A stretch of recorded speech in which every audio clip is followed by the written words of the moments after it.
Break के बाद स्वागत बढ़ते आगे पटना से बड़ी खबर, जहां नाले के खुले चैम्बर में हादसा हुआ है। साइकिल सवार खुले चैम्बर में गिर गया। राहगीरों ने युवक को किसी तरीके से बाहर निकाला। एनएमसीएच के पास यह हादसा हुआ। प्रशासन की बड़ी लापरवाही बताई जा रही है। बुधवार को यह हादसा हुआ था। तो बड़ी खबर बता रहे हैं पटना से, जहां ये तस्वीर देखिए, नाले का ये खुला चैम्बर जहां पर यह हादसा होता है। साइकिल सवार जो है वो इससे खुले चैम्बर में गिर जाता है, जिसके बाद से कुछ लोग आते हैं, उसका हाथ थामते हैं और उससे बाहर निकालने की कोशिश कर रहे होते हैं। ये तस्वीर जो है वो बता रही कि किस तरीके से ये बड़ी लापरवाही सामने आई है। और देखिए धीरे धीरे कर इसका हाथ थामकर जो आसपास के कुछ लोग हैं वो इससे इस चैम्बर से निकालते हुए नजर आ रहे हैं। तो ये साइकिल सवार जो सीधे इस चैम्बर में जा गिरा। गनीमत रही कि वहां पर कुछ स्थानीय लोगों की मौजूदगी थी और ये इस शख्स को वहां से बाहर निकाला जा सका। यह शख्स से बाहर निकलने के बाद भी खुद को असहज महसूस कर रहा है और उसे समझ में नहीं आ रहा है कि आखिर ये घटना उसके साथ कैसे हो गई, क्योंकि अचानक वो आता है और इस चैम्बर में गिर पड़ता है। तो ये तस्वीर देखिए जहां ये साइकिल से उतरता है, उतरने के साथ ही ये सीधे चैम्बर में चला जाता है। तो ये तस्वीर सामने आई है जहां ये बड़ा हादसा हुआ है और कुछ ही देर में ये पूरी घटनाक्रम सामने आती है। गनीमत रही कि स्थानीय लोग वहां कुछ मौजूद हैं जो इस साइकिल सवार को मदद करते हैं और उससे बाहर की ओर खींचते हैं, तब जाकर उसकी कहीं जान बच पाती है। हालांकि मामूली रूप से जख्मी ये बताया जा रहा है।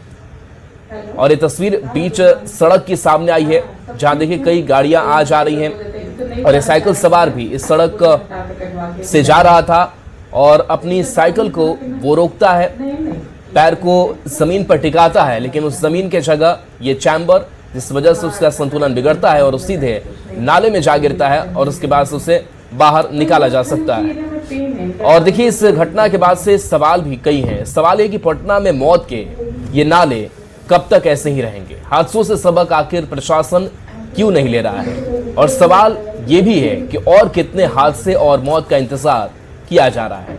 सवाल ये भी है कि आखिर कब तक नींद से विभाग जागेगा? आखिर कब तक ये व्यवस्था जो है वो चलती रहेगी?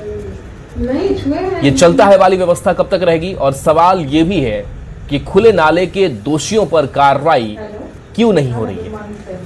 और सवाल ये भी कि पिछले दिनों 2 बच्ची की मौत से भी कोई फर्क नहीं पड़ा और ये चैम्बर को ढका नहीं गया। खुला चैम्बर जो लगातार मौत को दावत दे रहा है।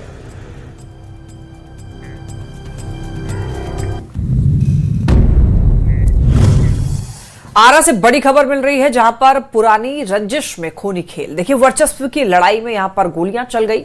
गोलीबारी में किसान को गोली लगी है। इस घटना के बाद गांव में चिखफुकार मच गई है। जगदीशपुर थाना क्षेत्र पेलापुर गांव की यह घटना है। पुलिस ने एक आरोपी को गिरफ्तार कर लिया है। अवैध हथियार के साथ गिरफ्तार किया गया है। पेलापुर निवासी सरोज यादव जब गांव में ही मौजूद थे तभी विपक्षी गुट के हमलावरों ने उन पर गोलियां दाग दी। सरोज यादव को एक गोली सीने और दूसरी कलाई में लगी। लहूलुहान हालत में उन्हें बेहतर इलाज के लिए आरा निजी अस्पताल ले जाया गया। चिकित्सक ने दोनों जगह से गोली निकाल दी है। फिलहाल वो खतरे से बाहर बताया जा रहा है। अभी झगड़ा स्टार्टिंग हुआ था। हाँ। अभी बातचीत भी चल रहा था। क्या अच्छी के लगे झगड़ा? सर ऐसे ही बहुत पहले ही झगड़ा हुआ। अच्छा। तो इधर से आया और मार दिया। किस बात के लिए पहले झगड़ा हुआ था? सर पहले से फैमिली में जमीन वमीन फैमिली विवाद। हाँ, फैमिली विवाद। लातेहार से बड़ी खबर है जहां ड्रोन विवाद को लेकर सदर थाना क्षेत्र के कैमा गांव में पहुंची पुलिस टीम को लोगों ने बंधक बना लिया। बंधक बनाई गई टीम में एसडीपीओ के साथ थाना प्रभारी समेत कई जवान शामिल रहे। पुलिस ने मामले में कार्रवाई करते हुए 2 लोगों को हिरासत में लिया था, जिसके बाद नाराज लोगों ने जवानों को बंधक बना लिया। इसके बाद पूरा गांव पुलिस छावनी में तब्दील रहा। हालांकि पुलिस और ग्रामीणों के बीच समझौता हो गया था, लेकिन इसके बाद एक बार फिर विवाद बढ़ता दिखा। जब मामला समाप्त कर पुलिस की टीम गांव से निकली, लेकिन एक जवान राजेश शर्मा लोगों के बीच ही फंस गए। उसे लाने के लिए टीम जब गई तब लोगों के साथ झड़प हो गई। इस दौरान पथराव में कई जवानों को चोट लगी, जिसके बाद बचाव में पुलिस कर्मियों ने फायरिंग की। फिलहाल कैमा गांव में तनाव का माहौल है।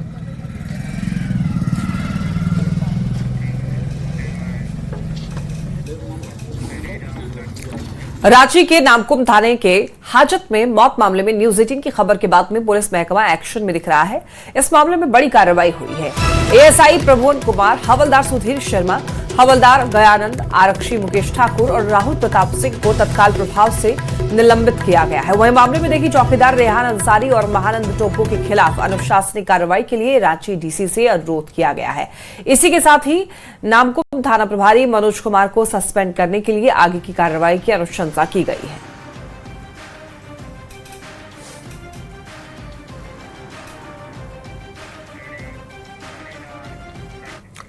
और देखिए नीट छात्रा की संदिग्ध मौत मामले में पॉस्को एक्ट के तहत भी जांच सीबीआई कर सकेगी।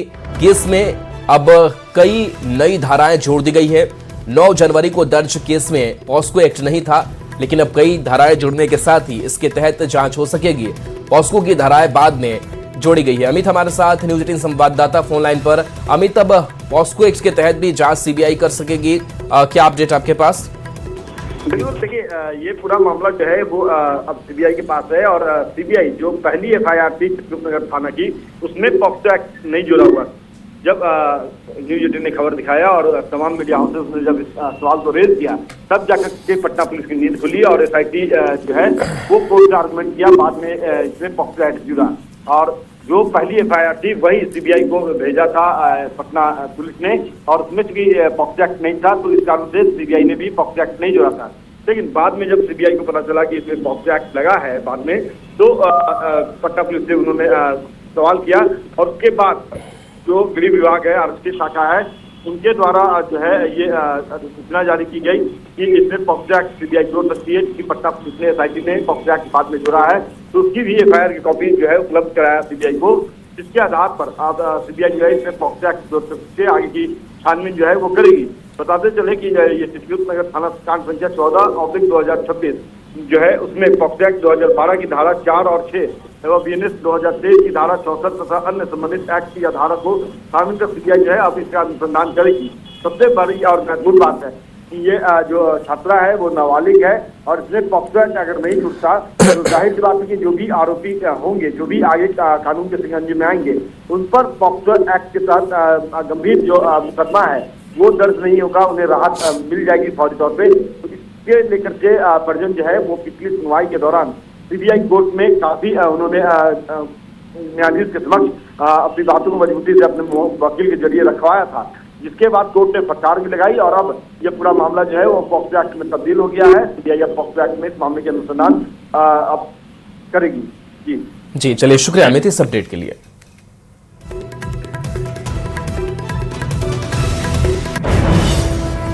देखिए अब खबर जो है खूंटी से मिल रही है। यहां पर बच्चा चोरी के आरोप में लोगों ने एक संदिग्ध की जमकर पिटाई कर दी। रनिया थाना क्षेत्र के सोदी की यह घटना है और इस घटना की जानकारी मिलने पर रनिया थाना पुलिस मौके पर पहुंचती है। संदिग्ध व्यक्ति को पकड़कर थाना लेकर आई। इसके बाद देखिए पुलिस जो है पूरे मामले की हालांकि छानबीन कर रही है। बताया जा रहा है कि रनिया निवासी लच्छू कुमार नामक व्यक्ति नशे की हालत में यहाँ पर सोदी निवासी एक बच्चे को अपने साथ लेकर के कोयल नदी की तरफ जा रहा था। इसी दौरान मौके पर लोग जुट गए, आरोपी की पिटाई कर दी। घायल व्यक्ति का इलाज रनिया सीएचसी में कराया गया। हालांकि पुलिस पूरे मामले की जांच में जुटी है। तस्वीर आप ये देख सकते हैं। यहां पर बताया यह जा रहा है कि शक के आधार पर एक युवक को पकड़ा गया। हालांकि खबर यह भी है कि जिस युवक की पिटाई की गई है, पता ये चला है कि यहां पर इस व्यक्ति को दरअसल एक बच्चा चोरी के मामले में आरोप में लोगों ने एक संदिग्ध की पिटाई कर दी है।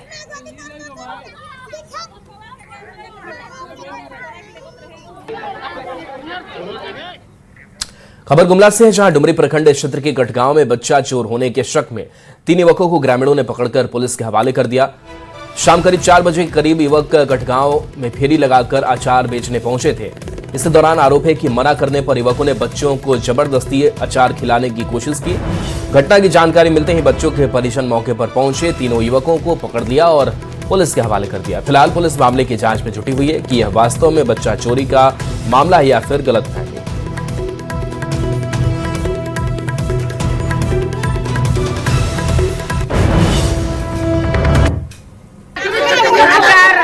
अचार खिला रहा था,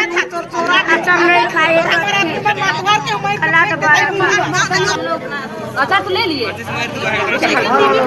काम सब हो गया, उसके बाद हम पैसा नहीं देते। इधर गाँव तरफ हल्ला है, हल्ला कर दिए तो ये अच्छा बैठने वाला ना पैसा भी ना लिए, छोटी साल के भागे। धनबाद के केंदुआ मोड़ में एक हैरान कर देने वाली घटना सामने आई है। मामूली विवाद के बाद एक फल दुकानदार को कार से करीब 100 मीटर तक घसीट दिया गया। इस घटना में दुकानदार गंभीर रूप से घायल हो गया और उसका सिर फट गया। जानकारी के अनुसार देखिए, कार सवार शख्स दुकान के सामने शराब पी रहा था। इससे रोकने पर दुकानदार और कार सवार में बहस हुई, जिसने हिंसक रूप ले लिया। इसके बाद आरोपी ने कार का दरवाजा खोलकर दुकानदार को अंदर खींचा और तेज रफ्तार में गाड़ी भगा दी। करीब देखिए 100 मीटर तक घसीटने के बाद दुकानदार कार से गिर पड़ा। घटना का वीडियो सोशल मीडिया पर वायरल होने के बाद यहां पर पुलिस ने एक आरोपी को गिरफ्तार किया है, जबकि कार ड्राइवर और गाड़ी पुलिस की पकड़ से बाहर है। पुलिस पूरे मामले की जांच में जुटी है।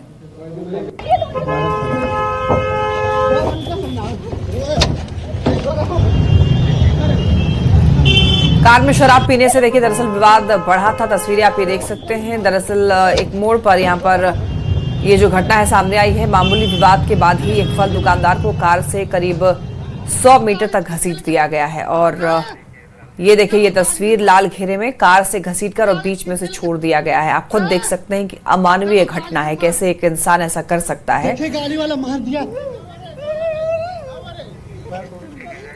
देखिए कैसे मार दिया घसीट करके, देखिए। अब बात करते हैं सरायकेला के चांडिल में छोटे से गैराज में काम करने वाले उन युवाओं की, जिन्होंने अपनी मेहनत, लगन और जज्बे के बल पर कीमती कार में घूमने का सपना पूरा कर दिखाया है। कबाड़ की कार को कीमती कार बना दिया, जिसकी हर तरफ चर्चा हो रही है। के युवाओं का कमाल, कबाड़ से बनाई कीमती कार। कार देखकर आप भी कहेंगे वाओ।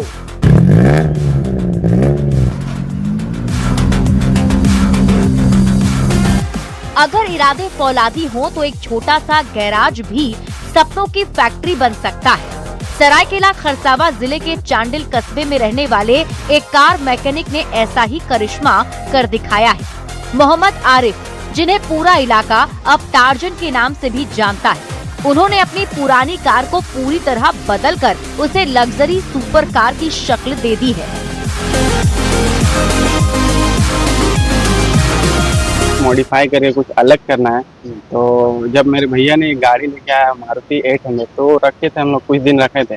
उसके बाद बोले कि चलो इसमें कुछ मॉडिफाई करना है। तो इस टाइप का हम लोग प्लान नहीं था। प्लान था कि हम लोग बनाएंगे कोई जिप्सी उप्सी उस टाइप में कुछ मॉडिफाई करने वाले थे। फिर जब हम एक डेमो मंगाए, जो आप देख सकते हो, ये डेमो मंगाए और इसको देख देख के पूरा स्ट्रक्चर, पूरा बॉडी, पूरा इसको देख के बनाए। तो 800 को बनाए लैम्बोर्गिनी अवेंटाडोर। कितना अच्छा लग रहा है? बहुत अच्छा लग रहा है। जब गाड़ी में घूम रहे हो तो घूमने से तो अच्छा लगेगा ही। भीड़ भी लग जा रहा है। हाँ, भीड़ तो बहुत लग रहा है। क्या बोल रहे हैं लोग आके? लोग बहुत अच्छा नाम कर रहा है। इस जुनून की शुरुआत साल 2004 में आई फिल्म टार्जन द वंडर कार को देखकर हुई थी। पेशे से मैकेनिक आरिफ ने पिछले 10 सालों से गाड़ियों के पुर्जों के साथ खूब माथापच्ची की। इस सुपर कार को बनाने के लिए उन्होंने अपनी पुरानी कबाड़ कार को चुना और लगातार 2 साल तक अपने छोटे से टार्जन गैराज में दिन रात मेहनत करने लगे। जहां असली लैम्बोर्गिनी की कीमत करोड़ों में होती है, वहीं आरिफ ने इसे महज 4 लाख रुपए के बजट में तैयार कर लिया है। बॉडी कटिंग, वेल्डिंग और डिजाइनिंग का ज्यादातर काम आरिफ ने अपने हाथों से किया। मोटामोटी खर्च इसमें आ गया है 4 से 4.5 लाख रुपए। सब अपना हाथ से बना हुआ है, कोई भी बाहर की चीज नहीं है।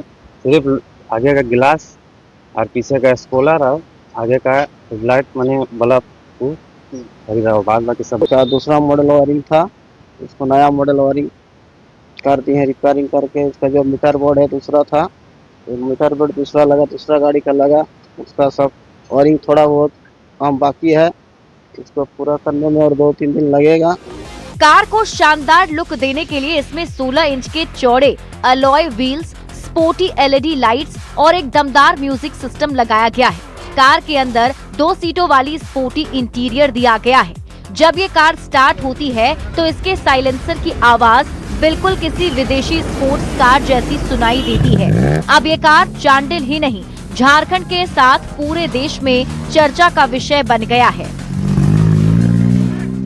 हालांकि जमशेदपुर ही नहीं, पूरे देश के युवाओं को भी इनसे सीख लेने की जरूरत है और इनकी मेहनत जो है वो अब देश ही नहीं विदेशों में भी इनकी मेहनत का चर्चा हो रहा है। हम भी इनके पूरी टीम को सलाम करते हैं। न्यूज़ 18 के लिए सरायकेला से आशीष कुमार तिवारी। और देखिए, क्रिकेट जगत से जुड़ी हुई एक खबर आप तक पहुंचा दी। T20 वर्ल्ड कप के फाइनल में पहुंचा भारत विश्व कप के फाइनल में पहुंच चुका है। सेमीफाइनल में इंग्लैंड को 7 रनों से मात दी है। संजू सैमसन, शिवम दुबे की शानदार पारी देखने को मिली। भारत ने 254 रनों का लक्ष्य दिया था। जैकब बेथल की शानदार पारी रही बेअसर। न्यूजीलैंड से 8 फरवरी को फाइनल मैच है। और देखिए, दरअसल सूर्या के नेतृत्व में भारत ने परचम लहराया है। तो भारत ने 2 बार T20 विश्व कप जीता है। इधर 2007 में देखिए महेंद्र सिंह धोनी और 2024 में रोहित शर्मा के नेतृत्व में टीम इंडिया ने यह कप जीता है। और भारत के अलावा वेस्ट इंडीज और इंग्लैंड ने 2 बार खिताब जीता है, जबकि पाकिस्तान, श्रीलंका और ऑस्ट्रेलिया ने 1 बार खिताब जीता है। तो भारत के पास T20 विश्व कप तीसरी बार जीतकर खास रिकॉर्ड कायम करने का एक बेहतरीन मौका है। फाइनल में पहुंच चुका है भारत विश्व कप के फाइनल में पहुंच चुका है। सेमीफाइनल में इंग्लैंड को 7 रनों से हराया और सबसे बेहतरीन प्रदर्शन देखने को मिला संजू सैमसन का। इतना ही नहीं, शिवम दुबे की भी शानदार पारी देखने को मिली। जो बैटिंग करी इंडिया ने वो अच्छी करी, वो बढ़िया करी और पूरा टीम इंडिया का सपोर्ट था जिससे कि इंडिया इतना स्कोर बना सकी। आज का मैच बहुत शानदार था। पूरी टीम ने अच्छा प्रदर्शन किया, सारे खिलाड़ियों ने अच्छा खेला। हम लोग बहुत खुश है कि आज इंडिया जीत गया और फाइनल में आ चुकी है। क्या कहोगे बेटा, आज जिस तरह से टीम इंडिया आज संजू सैमसन सबसे ज्यादा रन रहे, इसी वजह से इंडिया जीतेगी। सारी टीम को देना चाहेंगे, मतलब कि भारतीय टीम को देना चाहेंगे। आज जिस तरीके से उन्होंने खेला है, बहुत अच्छा खेला हुआ। मैं टीम इंडिया को बधाई देता हूं, जिस तरह इंडिया ने खेला है हमेशा इस तरह खेलती रहेगी। पीएम मोदी आज कृषि और ग्रामीण रूपांतरण विषय पर वेबिनार को संबोधित करेंगे। इस वेबिनार का मकसद बजट में घोषित पहलुओं के प्रभावी क्रियान्वयन पर लोगों के साथ विचार विमर्श करना है। पीएम मोदी सुबह 11:15 पर वीडियो कॉन्फ्रेंसिंग के जरिए इस वेबिनार से जुड़ेंगे।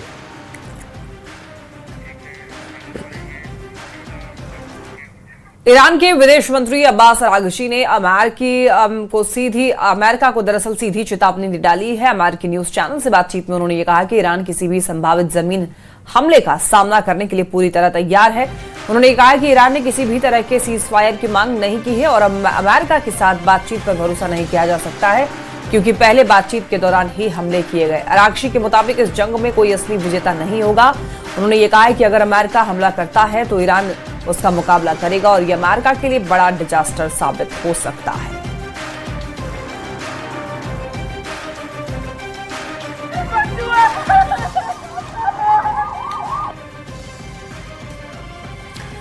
इधर इसराइल पर ईरान के जवाबी हमले जारी हैं। तेल अवीव में न्यूज़ 18 के कैमरे में मिसाइल हमला कैद हुआ है। न्यूज़ 18 की टीम के पास ईरानी मिसाइल गिर गई। तेल अवीव से जंग की सबसे खौफनाक तस्वीर जो है वो सामने आई। तो देखिए, न्यूज़ 18 की टीम मौजूद है और जो कैमरे में तस्वीर कैद हुई है वो काफ़ी खौफनाक है। तेल अवीव की ये तस्वीर सामने आई है और ये तस्वीर जरा आप देख लीजिए, जहाँ पर मिसाइल कितनी नज़दीक गिरते हुए नजर आ रही है। तो न्यूज़ 18 की टीम वहां पर मौजूद थी और न्यूज़ 18 के कैमरे में ये मिसाइल हमला कैद हुआ है, जहां इस कैमरे से कुछ ही दूरी पर ये मिसाइल जो है वो जमीन पर गिरते हुए नजर आ रही है। तेल अवीव में लगातार सायरन्स बज रही है, लगातार ईरान की तरफ से मिसाइल अटैक्स किए जा रहे हैं। आप सुन सकते हैं आवाज।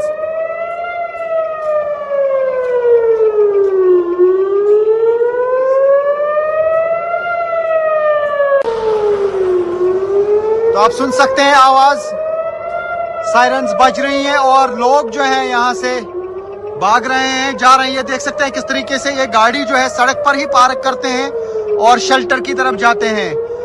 रोड के बिल्कुल बीचों बीच गाड़ी पार्क करते हैं और चले जाते हैं शेल्टर में। ये देख सकते हैं आप, लोग जो है गाड़ी जो यहाँ पर है वो बीच में वो रख देते हैं और आगे शेल्टर में जाते हैं जो ही सायरन हो जाती है।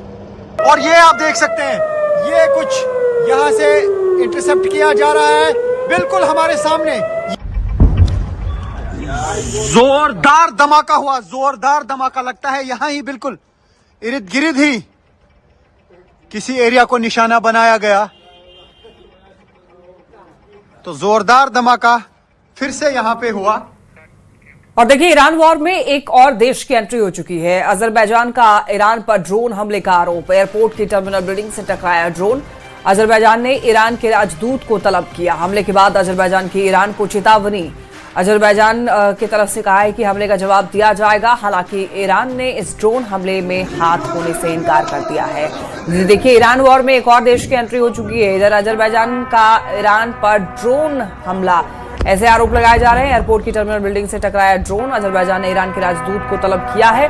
और इस हमले के बाद में अब देखिए, अजरबैजान ने ईरान को चेतावनी दी है। हालांकि हमले का जवाब दिया जाएगा, अजरबैजान ने कहा है। देखिए, लेकिन ईरान ने इस ड्रोन हमले में हाथ होने से इनकार कर दिया। ईरान का कहना है कि ये ड्रोन हमला हमारी तरफ से नहीं की गई है।